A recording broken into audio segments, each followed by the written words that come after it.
ମାମା ହଁ ଝିଅ ତୁ କଣ ଗୋଟେ ଆଜି ଏତେ ଖଟା ରଖିଛୁ ଖାଇବାରେ? ହାଁ ଖଟା ରଖିଛି ମତେ ଆଜି ଟିକେ ସାଙ୍ଗମାନେ ଖଟା ଖାଇବାକୁ ଇଚ୍ଛା ହେଲା ତ ହୁଁ। ମୁଁ ହେଇଥିନାଗି ଖଟା ଟିକେ ନେଇକି ଆସିଛି ଯେ ମୋ ଝିଅ ଖାଲି ମତେ ରାଗୁଛି ସାଙ୍ଗମାନେ କଣ ପାଇଁ ଏତେ ରାଗୁଛି କହିଲ?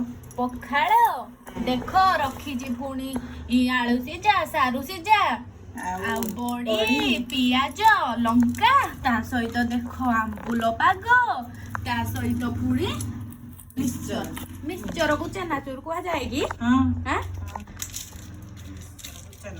ଆମେ କିନ୍ତୁ କହିବୁ ମିକ୍ସଚର। ଆମ ଘରେ ଗୋଟେ ମଣିଷ ଅଛି ଯିଏ କି ତାର ଚିକେନ ହେଲେ ମିକ୍ସଚର ମଟନ ହେଲେ ମିକ୍ସଚର ସବୁଥିରେ ମିକ୍ସଚର। ସେ ଲୋକଟି କିଏ? ତମର ପୁତ୍ର। ତା ନାଁ କଣ? ଏଇଟେ ଖାଅ ଖାଅ ହେଇନି ତ ଚକଟା ଖାଇବୁ କଣ ପୁଣି ଆହୁରି ଆମ୍ବୁଲ ଧରିକି ବଇଛି ଦେଖୁନ କଣ କହିବ ୟାକୁ ଆମ୍ବୁଲ ରାଣୀ ସେ।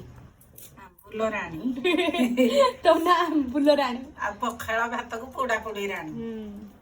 ନାଇଁ ଆଜି ତ ନା ଆମ୍ବୁଲ ରାଣୀ। ଆମ୍ବୁଲ ରାଣୀ ଆମ୍ବୁଲଟା ମଜା ଖାଇବାରେ ପଖାଳରେ ସେଟା ମଜା ଆସେ ଖାଇଲେ। ଆଉ କିଆଁ ଖାଲି ଆମ୍ବୁଲକୁ ପଖାଳ ଖାଇଲୁଣି ଏରା କିଆଁ ଧରିକି ଆସିଛୁ? ମୁଁ ଖାଇଦେବି ଆମ୍ବୁଲକୁ ପଖାଳ ଖାଇଦେବି ମୋର କିଛି ଅସୁବିଧା ହବନି ତ ମୁଁ ଖାଇଦେବି। ଟେଷ୍ଟ ନା ସେତିକି ଏଇ ପାଗଟା ଚକୁଟୁ। ଆମ୍ବୁଲରେ କଣ ଦିଟା ଲଙ୍କା ଆଣିଛୁ?